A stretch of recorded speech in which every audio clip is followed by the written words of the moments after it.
Alright everyone, how are you all doing? Today I'm taking a look at the Marvel Legends Firestar figure.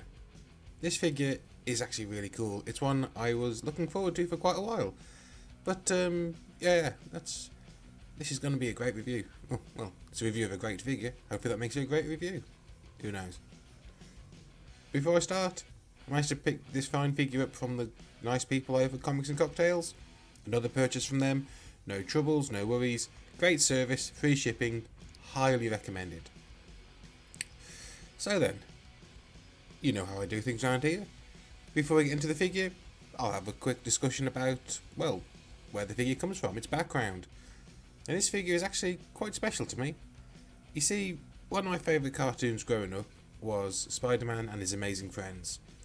And if you want to know more about that show, like the history of it, I recommend looking at the retro blasting video. I'll throw a link up to the video. It's a really cool show, interesting background. It's actually worth, the video itself is worth a watch, and the series is definitely good. It's actually one of my favourites, to be honest. It's sort of really cool 70s camp, cartoonish superhero wings. It's up on Disney Plus, and yeah, it's really worth a watch. But let's say Firestar comes from that series, and originally she didn't have much comic book appearances. There was like one issue of a Spider-Man and His Amazing Friends comic, and that was it. But in 1986 they decided to give her own 4-part limited series to introduce her to the main Marvel, universe, which is really good. If you're a fan of old 70s and 80s X-Men, perfect. I recommend picking it up. It's sort of set around the Hellfire Club, if you remember that, big players in the Dark Phoenix saga. Really cool. And of course after that they folded her into the main Marvel universe, where she's had some minor coverage, mainly as a member of the New Warriors, as a cancer survivor. Because of her powers, she was worried they'd give her cancer. Basically her powers is she creates microwave energy to create heat and flight, and she was worried that the radiation would give her cancer, and in some depictions it did, in some it didn't. But all in all, really good character, wonderful design, and one of my favourites. In fact, I even actually predicted we'd get this figure a while ago in like a Marvel Legends prediction video I did. I may have picked a slightly more bohemian figure for them to put it onto, but this one works out quite well, and I'm actually really, really fond of it. The figure itself is highly articulated. Well, I say highly. It's the modern Marvel Legends female articulation. So you know that the hips, double jointed knees, single jointed elbow, which is a bit of a pain, but it works for this figure. This figure does all the posing you want it to do, and just look at that paint scheme. It's like the classic Spider-Man and His Amazing Friends cartoon made into plastic. It's actually exactly what I wanted. I can't complain with this figure because it does everything I want it to do. That's all I really want, really. As you can see, it's striking yellow and red, really cool. They put the way in the cartoon her hair was done was red with darker red streaks going through it. They recreated that brilliantly on this figure. I really love the look of it. As far as accessories go, the figure comes with some flame effects. It's the twizzly ones that go round the wrist. It's the ones that are used for, like, Doctor Doom has them in green for magic. Scarlet Witch in the 3-pack has it in pink for magic. Here it's depicting flames. Personally, I'd rather she had the ones that came with the, I think it was the Carol Danvers Captain Marvel figure had them. Flame effects if over a smaller female hand. They would look really cool. They're the ones I kind of predicted they would use, but I can't complain about these. I might track down some of the ones that came with, I think Firestar, Sunfire and the Human Torch came with them. I might track them down. They'd be really cool. And I'll work on this figure because the figure also comes with fists. As you can see from the start, well, she comes with open hands and also fists.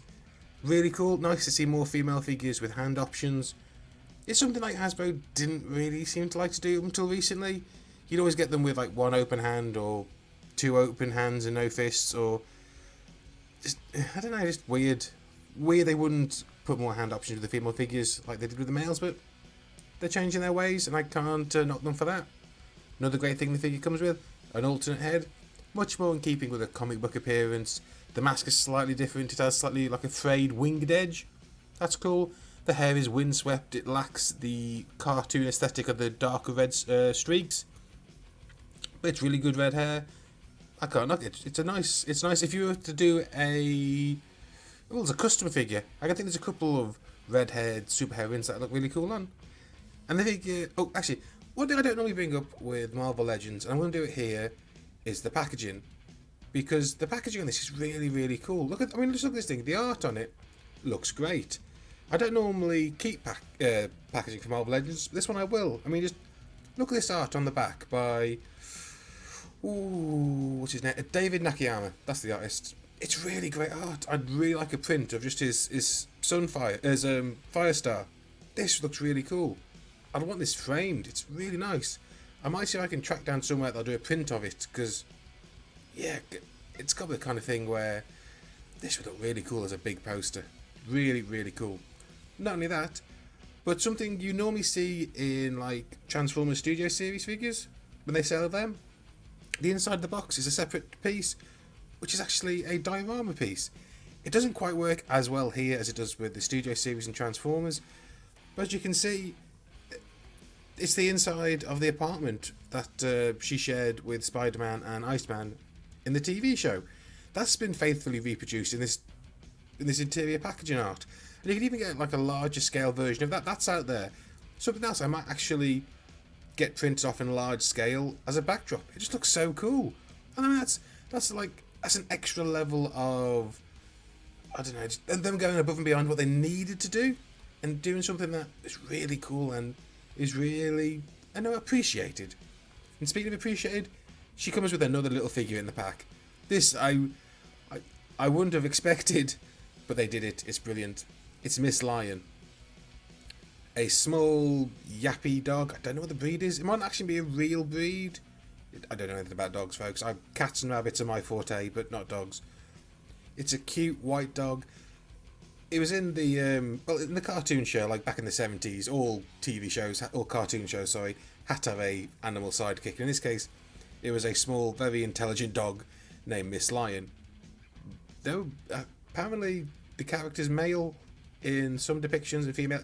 It's their choice. They're living their best doggy life. In fact, they even appeared in the Marvel Comics as part of the Pet Avengers, a group of animal superheroes, up until they got Thanos. Yeah, I think they did come back, but I don't know actually. I don't think I've seen them since then. Ooh. But anyway, this little figure is really cute. It's sculpted really well. It's got loads of personality. It's got those little bows. It's a very neutral pose, but it works. Not only that, but the head's actually in a double ball joint. So it's very expressive. It tilts left to right.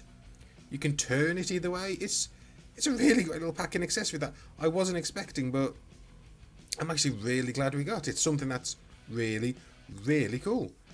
And, okay, let's compare this figure to a few others, shall we? Here she is, next to a figure which I think is kind of more the proportions I was expecting. The retro Black Cat figure. Looking at them side to side, you know what? No, yeah, I think Hasbro made the right choice with this particular female book. If she was any more voluptuous, it wouldn't really work. So yeah, I'm glad they did that. Here she is next to another female figure in my collection, the White Rabbit. These two are very similar figures. Are figures with very similar figures. And they look really cool. Yeah, it's very 70s retro. That is just, I love seeing the two of them together. Here she is with another yellow and gold figure, or yellow and red figure, shall I say? The 80th anniversary Iron Man. Though yeah, I do know he's actually gold and red, but in my mind he's always slightly yellow because that's how he was drawn in the comics. In fact, I think we're even getting a version of this soon, which is done in yellow and a comic booky red, which is I'm actually gonna have to get because it looks really cool. But yeah, look really good together. Also, a side note: if you watch the show, Tony Stark was actually the one who gave the team all that high-tech stuff in their apartment after they saved his life, which is kind of cool. Here she's next to a much larger figure, the 80th anniversary Hulk. Yeah, he's very hard to get in frame with her properly. But as you can see, she works with larger figures. That's kind of cool. And here's the shot I was really looking forward to doing. This is something I've wanted to do ever since they released that retro Spidey. I thought, that looks really cool. That's definitely a Spider Friends Spidey. I had to track down the Iceman from their vintage wave. That's definitely Spider Friends, Iceman. I'm like, will we get will we get a Firestar? And we have. I just look at the three of them together. They look really cool. That's the cartoon come to life, in my opinion. It's amazing how good they all look together. They all have this sort of like cartoony. It might just be my mind thinking back to like every time I look at them, all I see is the cartoon. But they just have this wonderful aesthetic they share. It's amazing. So yeah, that's me harping on about the figure for a while. What are my final thoughts? Unless it's not obvious, it's a high recommend. If you can get this figure, get it. It's a nice little slice of 70s Marvel. A bit of not a curio piece, it's just a bit of a throwback to a simpler time of Marvel media, when they just had a fun, funky Saturday morning cartoon and a great character introduced. And the only reason she was actually introduced was because they couldn't get the licensing to the Human Torch. So, occasional licensing problems with the Fantastic Four have good results. Well, anyway, folks, that's it. Hope you enjoyed the review. As always, I want you all to stay safe, stay sane, and keep on rolling. And I'll see you all next time. Ta-da!